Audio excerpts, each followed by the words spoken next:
Hello and welcome back to the Footballing Questions YouTube channel. Today I'm going to be going over this transfer window. However, I am recording this on deadline day. So a couple of deals might still be going through. Obviously some big ones. I know deadline day is quite a big day, but that's just how it's going to work. I'm going to go over what's happened so far, and then Wednesday's episode of the podcast, we'll talk about the deadline day transfers. We'll go into that a bit more. So this is kind of a preview, a build up to the podcast. So yeah, I hope you enjoy. So just like the other videos that I've done, I'm going to be giving each team a grade from A to F. To, summarise how the transfer window has gone, and I think we'll go through all the teams. This will probably be the last time I do one of these videos like this.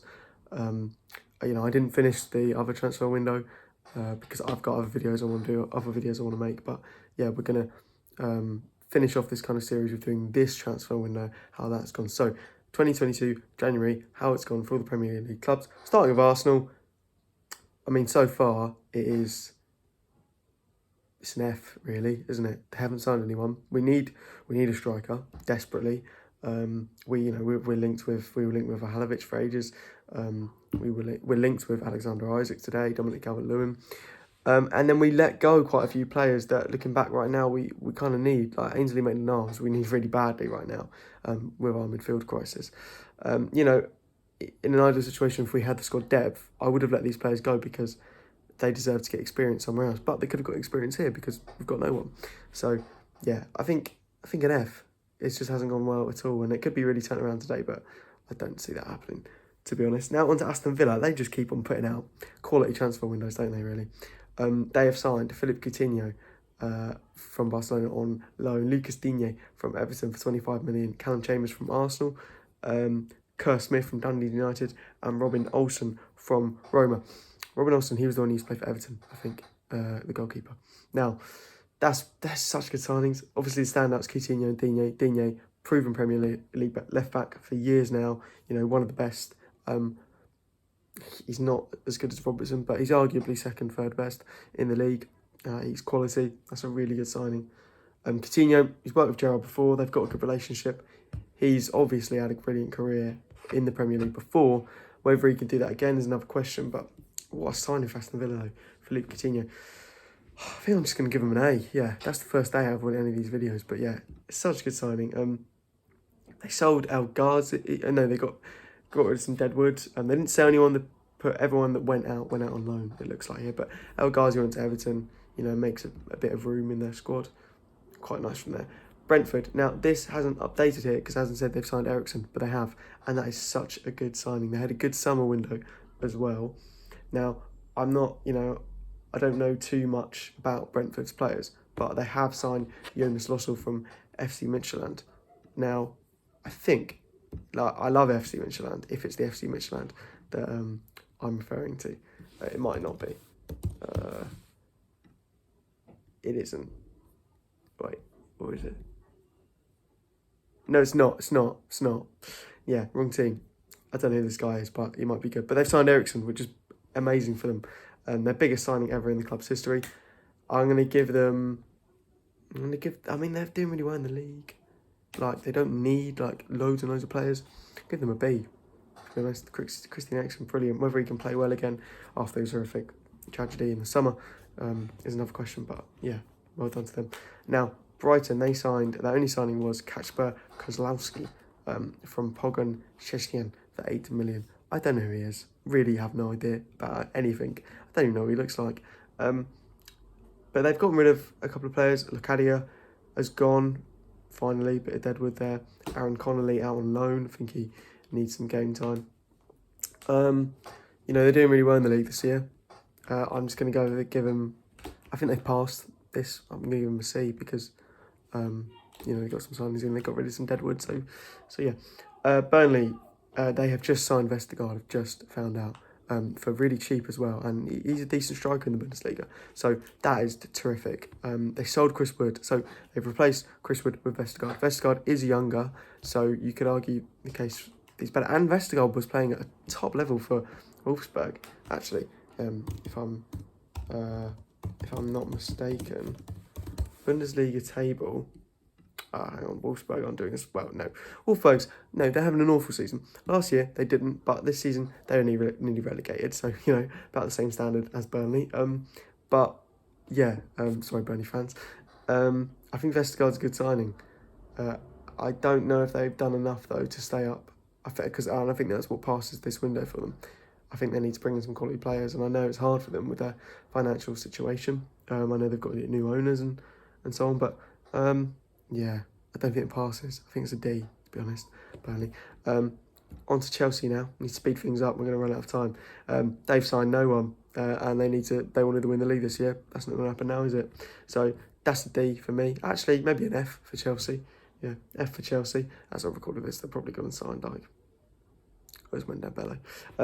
Crystal Palace got no one in, and a lot of players have gone out that I don't know too lot about. I think they're doing all right. Did they need to put a lot of cash in this window? Probably not. So I'm going to go ahead and give them a C because they're Crystal Palace. They're not Chelsea. Now, Everton, they've done better than they did in the window in last summer. Last summer, they did horrifically. This time, they've signed Nathan Patterson from Rangers for 16 million. Not bad. Anwar El Ghazi has come in on loan from Aston Villa.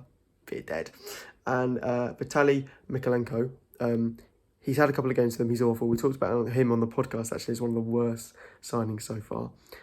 But he is young and he cost them a lot of money. I think it's 30 million.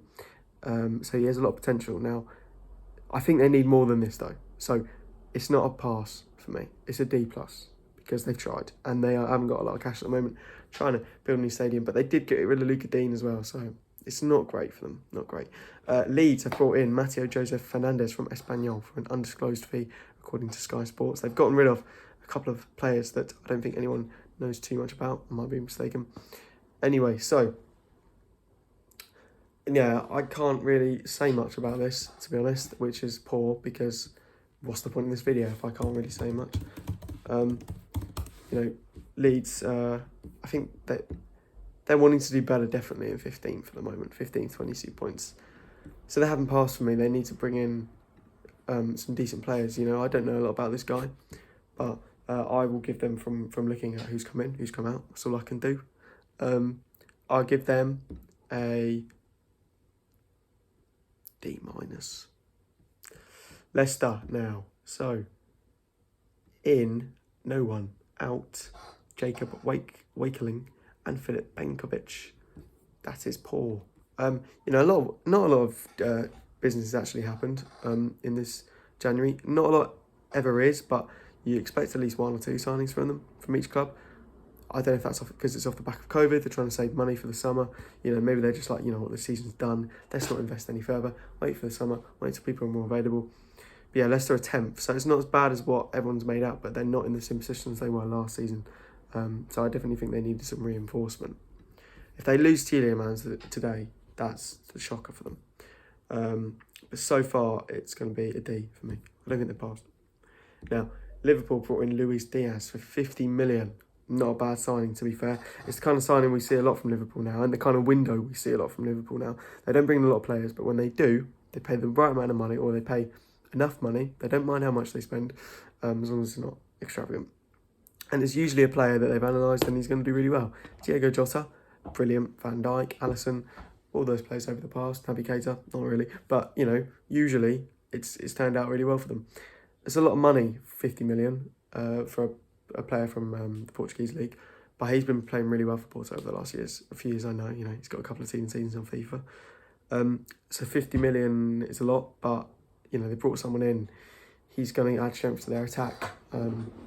And maybe instantly as well, with Mane still out at AFCON. But yeah, I think, considering they want to lower the age of their attack, I think it's really smart. So I'll give them a B, to be fair, a B, because they're doing all right. They're not going to win the league this year, but they're still a proper team. Now, Man City brought in no one, but they have sold Ferran Torres. I like Ferran Torres, but I don't think he was getting enough game time this season anyway. And they've signed Jack Grealish for 100 million. They could build on this profit right now and go for another big player in the summer. Do they need to do that? No, because they won the league by miles again. And they haven't even bought anyone this window. It's just insane how good their squad depth is.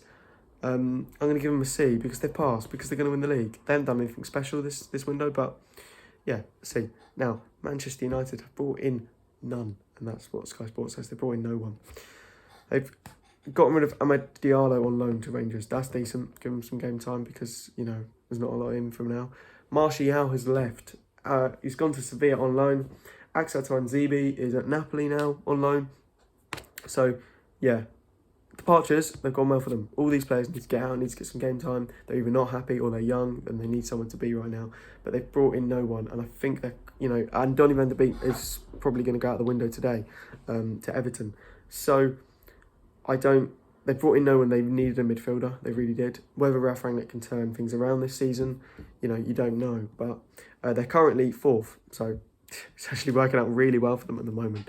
You know, they've gotten a bit of lucky of how well the games in hand have worked out and how well Arsenal played. They've done poorly recently and West Ham. But, you know, they're 4th and when we aren't, so fair enough to them. But no one's come in, and I think they needed someone in like that to... if they're going to get rid of Donny, they need to bring in someone else, a bit more class. But then there is that question, is Kessie available right now? For AC Milan, you know, they're contesting for the title in Serie A. I want to fact check that, actually. Or do they go for, you know, someone who's a bit cheap, a bit more available, who's about? And I don't know, yeah, they are in for the title right now. Have they passed? No, because I did think they needed someone. So, D. Just a D. No minus, no plus, just a D. Newcastle, they're enjoying the money. So, Kieran Trippier, 15 million. Chris Wood, 25 million. Chris Wood, that was just a stab in the back. Like, they've gone to Burnley. We need to stay up and we don't need you to. So we're just going to take your most powerful weapon and just have it for ourselves, if you don't mind. It's not a bad player to have in your team in your Newcastle, to be fair. Bruno Ramirez, what a signing. 40 million from Lyon. That is terrific. From what I know, he's a really good player and he's performed really well in Ligue 1 in France for a long time now. Yeah, he's going to be brilliant for Newcastle. That is just great for them. I'm happy for them. So yeah, good signing. Definitely past the window. Definitely. They're looking to bring in someone else today. Who was it? They want Lingard on loan. That would make it even better. They're on a B at the moment for me, and they could make it an A if they brought in Lingard. Norwich have brought in no one, and right now they're just above the relegation zone. So they've had a good last couple of games. They've won their last 2 games. They've gotten rid of a decent amount of deadwood by the looks of it. Put people out on loan. They've brought in no one though, and I think it would have made sense to bring in someone. So they haven't passed for me. I don't think it's an F. Maybe it is an F. I think it's an F. They need to stay in the league. It's an F. Southampton brought in no one. Got the same story for everyone, isn't it? Premier League table. Very unprofessional. Should have the tab open, Ash. So, look. Yeah, Norwich 17th. Right. Southampton 12th. Did they need anyone? Probably not, because they're 12th. They're going to stay up. Don't think they've got their sights on going any further, doing anything more right now. So I think they've passed for me. They haven't spent a ridiculous amount of money, and that in some cases means they can go out in the summer and really smartly strengthen their squad. I will say a C for Southampton. Tottenham have brought in no one, but they are linked to Benteke today and someone else who I've forgotten of. Who was it? Benteke anyway, though, not a bad signing for them. They haven't sold anyone, but they haven't signed anyone yet. And that's what we're basing it on. So, they're in 7th. They probably don't desperately need a signing. I'll give them a D+ right now because they haven't passed, they haven't done horribly. Now, Watford have brought in a decent amount of players, to be fair. Samir from Udinese, Hassan Kamara from Nice, Edu Kayambe from Uppbeat, and Samuel Kalou from Bordeaux. They need to stay up. They've tried to strengthen the squad, so fair enough to them. In terms of transfer windows, I'm giving them a C- because, I don't know a lot about these players, but they've attempted to, and they really need to turn the season around. That's what they've tried to do. So C-, they've passed, but not done too well. So West Ham brought in no one so far. They want Lingard back on loan again. How funny would that be? But I don't know if that's going to happen. It might do, it might not. Newcastle will probably put more money on the table in terms of paying his wages than West Ham can right now. So that, they might lose out on him. But if they do get him, that's not bad. But so far, they're on a bit of bad form at the moment. They need to turn things around. I will say it's a D for me. A couple of these signings would have helped. Now, last team now, Wolves. They've officially brought in Hwang Hee-chan from RB Leipzig permanently, so that will be in the summer. Now, they've also brought in Hwang San-bin from Suwon Samsung Blue Wings for 1 million. That was really good pronunciation, I'll take that. And then they've brought in Chikinro from Estoril for 3 million and Heo Kawabe from Zurich for undisclosed fee. I don't know a lot about these players, but Hwang Hee-chan, he was doing all right for them at the start of the season. Now, they're doing well in the Premier League. 8th, really decent, to be fair for them then. It goes the top 7 at the moment because West Ham are pushing for it. And then it's Wolves, so they've done really well. Is this a really out-of-the-world transfer window? No, but it's passed. It's a C, and that concludes my rankings of the Premier League's January transfer windows so far. The time is 3:40 on January the 31st, so anything could happen. Things could be moved about by now. This is going to go out tomorrow, so I might have gotten loads of these wrong, but you never know. Now, that's the end of the video. Check out the links in the description. We've got everything. We've got Spotify, we've got Instagram, Twitter, Facebook, all that lovely stuff. Check out the other videos. Isaac's video has popped off, the vlog, the Arsenal-Liverpool game. Brilliant. Check out my vlog, the Arsenal-Burnley game. We're really grateful for the support over the last few weeks. We've loved the attention we've been getting on YouTube. It's great. So we'll keep watching and we'll keep on putting the content out. So thanks for watching.